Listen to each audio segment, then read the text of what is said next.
Ist gut, oder? Ist gar nicht mal so fein, ja? Gesund nicht gut.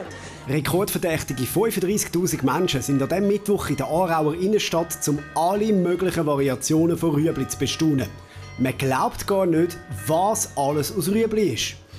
Können Sie mir schnell sagen, was ist das für eine Rüebli-Sorte? Ah, das ist eine Rauchwurst. Das ist doch das Rüebli. Nein, das ist kein Rüebli. Ich will sagen, Das ist wie ein Rüebli. ja, aber eins, das man glaub, nicht mehr essen sollte. Ich denke es nicht, nein.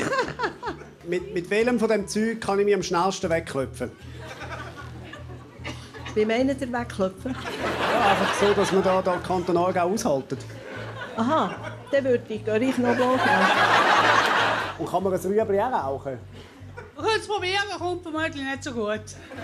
Wir können auch hier einen Joint drehen, glaube ich, auch nicht so gut.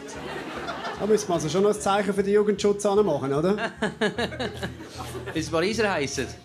Ja, wer weiß, bis jetzt haben wir noch keine Reklamation gehabt. Und aus welchem Teil vom Rüebli sind jetzt die Kappen gemacht? Wenn man sie abzieht, kann man sie sogar für den Banküberfall brauchen. Was war denn euer Highlight heute?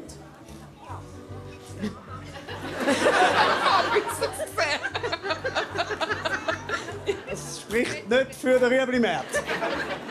Was für den Rüebli-Markt könnte sprechen, ist schwer zu sagen. Ihm fehlt nämlich nur ein passender Slogan und darum habe ich geholfen, einen zu suchen.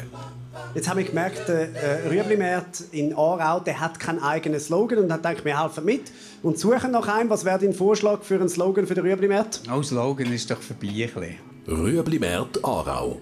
Auch Slogan ist doch vorbei. Ein bisschen. Was könnte ein guter Slogan für den Rüebli-Markt sein? So spontan bin ich nicht.